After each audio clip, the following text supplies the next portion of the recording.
ಕುಸನೂರು ಗ್ರಾಮ ಪಂಚಾಯಿತಿ ವ್ಯಾಪ್ತಿಯಲ್ಲಿ ಬರುವ ಸರಸ್ವತಿಪುರ ಬಡಾವಣೆಯಲ್ಲಿ ರಸ್ತೆ ಅಭಿವೃದ್ಧಿ ಮರೀಚಿಕೆಯಾಗಿದೆ. ಕಳೆದ 15 ವರ್ಷಗಳಿಂದ ರಸ್ತೆ ಅಭಿವೃದ್ಧಿ ನಿರೀಕ್ಷೆಯಲ್ಲಿರುವ ಇಲ್ಲಿನ ನಿವಾಸಿಗಳು ಪ್ರತಿದಿನ ದುಸ್ಥಿತಿಯ ರಸ್ತೆಯಲ್ಲೇ ಸಂಚರಿಸುತ್ತಿದ್ದಾರೆ. ಹೌದು, ಅನೇಕ ಬಾರಿ ಪಂಚಾಯತ್ ಅಧಿಕಾರಿಗಳಿಗೆ ಮತ್ತು ಸಂಬಂಧಪಟ್ಟ ಜನಪ್ರತಿನಿಧಿಗಳಿಗೆ ಮನವಿ ಮಾಡಿದರೂ ಕೂಡ ಬಡಾವಣೆ ಬಗ್ಗೆ ಕ್ಯಾರೆ ಎನ್ನುತ್ತಿಲ್ಲ ಎಂದು ಅಧಿಕಾರಿಗಳು ಮತ್ತು ಜನಪ್ರತಿನಿಧಿಗಳ ವಿರುದ್ಧ ಸಾರ್ವಜನಿಕರು ಆಕ್ರೋಶ ವ್ಯಕ್ತಪಡಿಸಿದ್ದಾರೆ.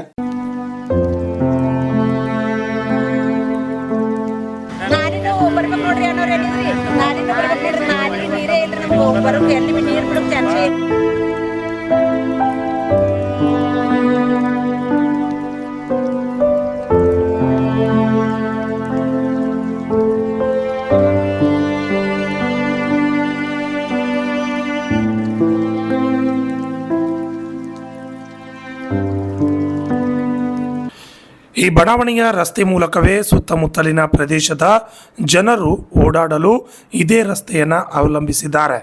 ದಶಕಗಳಿಂದ ಸಮಸ್ಯೆ ಎದುರಾಗಿದ್ದರೂ ಶಾಶ್ವತ ಪರಿಹಾರ ಇನ್ನೂ ದೊರಕಿಲ್ಲ. ಕಾಯಕದ ಅನಿವಾರ್ಯತೆಯಿಂದಾಗಿ ಸಮಸ್ಯೆಯ ನಡುವೆಯೇ ಸಾಗಬೇಕಾದ ಪರಿಸ್ಥಿತಿ ಇಲ್ಲಿದೆ. ಸಮಸ್ಯೆ ಬಗ್ಗೆ ಸಂಬಂಧಪಟ್ಟ ಅಧಿಕಾರಿಗಳ ಗಮನಕ್ಕೆ ತಂದರೂ ಯಾವುದೇ ಪ್ರಯೋಜನವಾಗಿಲ್ಲ ಎಂದು ಸ್ಥಳೀಯರು ಆರೋಪಿಸಿದ್ದಾರೆ.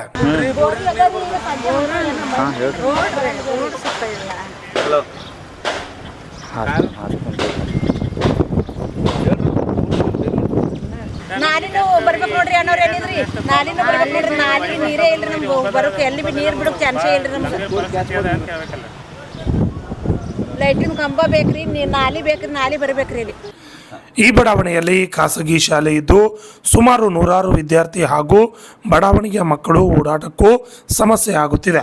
ಅದರಲ್ಲಿ ಅಂಗವಿಕಲ ಹಾಗೂ ಬ್ಲೈಂಡ್ ಇರುವ ಕುಟುಂಬಗಳು ಸಹ ಈ ಬಡಾವಣೆಯಲ್ಲಿದ್ದಾರೆ. ಈ ಬಡಾವಣೆಯಲ್ಲಿ ಇನ್ನು ಕೆಲವರಿಗೆ ವಿದ್ಯುತ್ ಕಂಬ ಇಲ್ಲದೆ ಪರದಾಡುವಂತಹ ಪರಿಸ್ಥಿತಿ ನಿರ್ಮಾಣವಾಗಿದೆ ಎಂದು ಗ್ರಾಮ ಪಂಚಾಯತ್ ಅಧಿಕಾರಿಗಳ ವಿರುದ್ಧ ಬಡಾವಣೆ ನಿವಾಸಿಗಳು ಆಕ್ರೋಶ ವ್ಯಕ್ತಪಡಿಸಿದರು. ಅಡ್ರೆಸ್ ಎಲ್ಲಿ ಬರ್ತದೆ ಹೇಳಿ ಫಸ್ಟ್? ಇದು ಸರಸ್ವತಿಪುರ ಬರ್ತಲ್ರಿ. ಸರಸ್ವತಿಪುರಿ ಕಂಬ ಬೇಕ್ರಿ, ನಮ್ಗೆ ನಾಲಿ ಬೇಕ್ರಿ, ರೋಡ್ ಬೇಕ್ರಿ.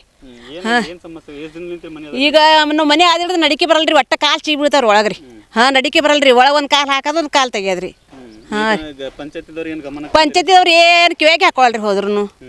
ರೀ ಮಾಡ್ತೀವಿ ಅಂತಾರೆ, ಯಾವಾಗ ಮಾಡ್ತಾರೆ ಏನು ಸುದ್ದಿ ರೀ. ಮತ್ತೆ 2-3 ವರ್ಷ ಐತ್ರಿ ನಾವು ಬಂದ್ರಿ. ಇದೇ ಸಮಸ್ಯೆ ರೀ. ರೀ ಯಾರು ಕೆರೆ ತೊಳಲ್ ಲೈಟಿನ ಕಂಬ ಹಾಕ್ರಿ ಅಂದ್ರೂ ನಮ್ಮ ಕಡೆದಿಲ್ರಿ, ಗೌರ್ಮೆಂಟ್ ಕೇಳ್ರಿ ಹೋಗಿ ಅಂತಾರೆ. ನಾವು ಎಲ್ಲಿ ಹೋಗಿ ಹೇಳ್ಬೇಕ್ರಿ? ಈ ರೀತಿ ಹೇಳ್ತಾರೆ ಅವ್ರು. ಪಂಚಾಯತಿದವ್ರು ಗೆದ್ದು ಬಂದವ್ರಿಗೆ ಹೇಳಿದ್ರು ಈ ರೀತಿ ಹೇಳ್ತಾರೆ. ನಮ್ಮ ಹೆಸರು ಭಾರತಿ ಅದ ನೋಡ್ರಿ. ನಮ್ಮ ಮನೆಯವರು ಬ್ಲೈಂಡ್ ಹರ ರೀ, ಕಣ್ ಕಾಣಿಸಲ್ರಿ. ಪಂಚಾಯತ್ಗೆ ಹೋಗಿ ಲೆಟರ್ ಕೊಟ್ಟು ಬಂದ್ರು ಭೀ ಏನು ಕೇರ್ ತೊಗೊಂಬರಿಲ್ರಿ. ಅಂದ್ರೂ ನಾವು ಡೇಲಿ ಮಳೆಗಾಲ ಬಂತಂದ್ರೆ ಪಂಚಾಯತ್ಗೆ ಹೋಗಿ ಬರ್ತೇವೆ ರೀ. ಲೈಟಿನ ಕಂಬ ವ್ಯವಸ್ಥೆ ಇಲ್ರಿ, ನೀರಿನ ವ್ಯವಸ್ಥೆ ಇಲ್ಲ, ನಾಲ್ವಿದು ಏನಿಲ್ಲ ರೀ. ಹಳ್ಳ ಹರಿದಿನಂಗೆ ಹರಿತಾವ್ರಿ, ಹಾವು ತೇಳು ಮನ್ಯಾಗ ಬರ್ತಾವ್ರಿ. ಪಂಚಾಯತ್ದವ್ರಿಗೆ ವರ್ಷಕ್ಕೆ ಭೀ ತಿಳಿಸ್ತೇವ್ರಿ, ಅಂದ್ರೂ ಕೇರ್ ಇಲ್ರಿ. ನಮ್ಮ ಮನೆಯವ್ರು ರಾತ್ರಿಗೆ ಕಾಲು ಸಿಕ್ಕಿ ಬಿದ್ದಾವ್ರಿ, ಬ್ಲೈಂಡ್ ರೀ. ಹೋಗೋಕಾರ ರಾಸ್ತಾ ಮಾಡಿಕೊಡ್ಬೇಕಿಲ್ರಿ, ಏನೂ ಕೇರೇ ಮಾಡಲ್ಲ ನೋಡ್ರಿ. 6 ವರ್ಷ ಐತ್ರಿ. 6 ವರ್ಷದಿಂದ ಇಲ್ಲಿ ನೀರಿನ ವ್ಯವಸ್ಥೆ ಇಲ್ಲ, ರೋಡ್ ವ್ಯವಸ್ಥೆ ಇಲ್ಲ, ಲೈಟ್ ಕರೆಕ್ಟ್ ಇರಲ್ರಿ. ನಮಗೆಲ್ಲ ನೀರು ಮಳೆಗಾಲ ಬಂತಂದ್ರೆ ಭಾಳ ತ್ರಾಸ ಆಗ್ತದ್ರಿ. ಓಡಾಡ್ಲಾಕ ಗಾಡಿ ಸಿಗ್ಬೋತಾವ್ರಿ, ಓಡಾಡ್ಲಾಕ ಬರಲ್ಲ. ಸಣ್ಣ ಸಣ್ಣ ಮಕ್ಳು ಅದಾವ ಇಲ್ಲೆಲ್ಲ. ಸ್ಕೂಲಿಗೆ ಹೋಗ್ಬೇಕಾದ್ರೆ ಭಾಳ ತ್ರಾಸ ಆಗ್ತದ್ರಿ. ಗಾಡಿ ಬರಲ್ಲ ಇಲ್ಲಿ ಅಲ್ಲಿ ರೋಡಿನ ತನಕ ಹೋಗಿ ನಿಂದಿರ್ಸಿ ಮಕ್ಳಿಗೆ ಏರ್ಸಿ ಬರಬೇಕು, ಪ್ರಾಬ್ಲಮ್ ಆಗ್ತೈತಿ. ಮಕ್ಳಿಗೆ ಕರ್ಕೊಂಡು ಹೋಗ್ಬೇಕಂದ್ರೂ ಪೂರ ಕೀಚಡ್ ಅದ ರೀ, ನಡಿಲಾಕ ಬರಲ್ಲ, ಏನೂ ಬರಲ್ಲ, ಭಾಳ ತ್ರಾಸ ಅದ ರೀ. ಅದನ್ನ ಅರ್ಧಂಗೆ ನಡ್ದದ್ರಿ. ಹಳ್ಳಿ ಜೀವನನೇ ಆಗ್ಯದ್ರಿ. ನನ್ನ ಹೆಸರು ವಿಜಯ ರೀ. ಸರ್, ನಾವಿಲ್ಲಿ ಸರಸ್ವತಿಪುರದಾಗ ನಾವು 7 ವರ್ಷದಿಂದ ಮನೆ ಕಟ್ಕೊಂಡಿದ್ದೀವಿ ರೀ. ಆದರೂ ಇಲ್ಲಿ 1 ವರ್ಷ ಆದ್ರೂ ಬರೋಬ್ಬರ ಯಾರು ಅಧಿಕಾರಿನೂ ಬಂದು ಸಪೋರ್ಟ್ ಮಾಡೋದಿಲ್ಲ, ಯಾವ ಅಧ್ಯಕ್ಷನೂ ಬಂದು ನಮಗಿಲ್ಲಿ ಮೂಲಭೂತ ಸೌಕರ್ಯನೂ ನಮಗಿಲ್ಲಿ ಒದಗಿಸಿ ಕೊಟ್ಟಿಲ್ಲ. ಬರೋಬ್ಬರ ಒಂದು ನಾವು ಓಡಾಡಬೇಕಂದ್ರೆ ಸರಿಯಾಗಿ ಒಂದು ದಾರಿ ಇಲ್ಲ.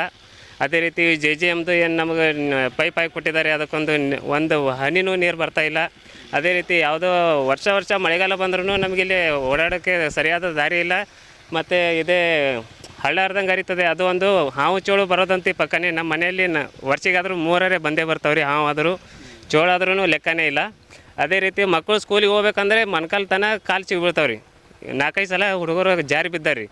ಇದರಿಂದ ಸ್ವಲ್ಪ ಸಂಬಂಧಪಟ್ಟ ಅಧಿಕಾರಿಗಳು ಇದರ ತಕ್ಷಣ ಕೈಗೆ ಎತ್ಕೊಂಡು ಇದು ನಮ್ಗೆ ಅನುಕೂಲ ಮಾಡಿಕೊಡ್ಬೇಕಷ್ಟೇ. ನಮ್ಮ ಹೆಸರು ಪ್ರವೀಣ್ ರೀ.